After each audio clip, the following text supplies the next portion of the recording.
শনিবার সকালে তেলিয়ামুড়ার ওমপি চৌমুহনীতে পৌঁছায় ভারতীয় জনতা যুব মোর্চার নম যুব বাইক র্যালি। নেশামুক্ত সমাজ গঠন এবং রাজ্যের শান্তি সম্প্রীতি অটুট রাখার বার্তা ছড়িয়ে দিতে আয়োজিত হচ্ছে রাজ্যভিত্তিক এই যুব র্যালি। তেলিয়ামুড়ার ওমপি চৌমুহনীতে পৌঁছতেই উচ্ছ্বসিত যুব মোর্চার কর্মীরা তাদের স্বাগত জানান। বর্ণময় সংবর্ধনা জানানো হয় অংশ নেওয়া যুবকদের। এই কর্মসূচিতে উপস্থিত ছিলেন যুব মোর্চার রাজ্য সভাপতি সুশান্ত দেব, সংগঠনের খোয়াই জেলা সভাপতি মানিক দেবনাথ, তেলিয়ামুড়া পুর পরিষদের চেয়ারম্যান রূপক সরকার, ভাইস চেয়ারম্যান মধুসূদন রায়, বিজেপি মণ্ডল সম্পাদক নন্দন রায় সহ অন্যান্যরা। সেখানে অনুষ্ঠিত হয় সংক্ষিপ্ত সভায় বক্তব্য রাখতে গিয়ে সংগঠনের প্রদেশ সভাপতি সুশান্ত দেব বিস্তারিত বলেন।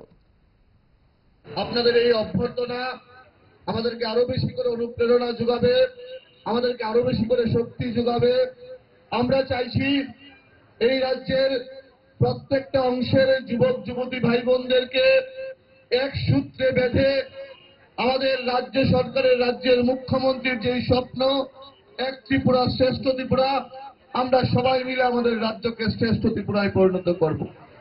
আমরা দেখছি বিগত কিছুদিন যাবৎ এই রাজ্যের তথাকথিত কিছু বিরোধী দল আমাদের সরকারকে কালিমালিপ্ত করার চেষ্টা করছে, আমাদের সরকারকে নিয়ে বিভিন্ন বিভ্রান্তমূলক কথা মানুষের কাছে পৌঁছে দেওয়ার চেষ্টা করছে, এই রাজ্যে সাম্প্রদায়িক সুরসুরি দেওয়ার চেষ্টা করছে।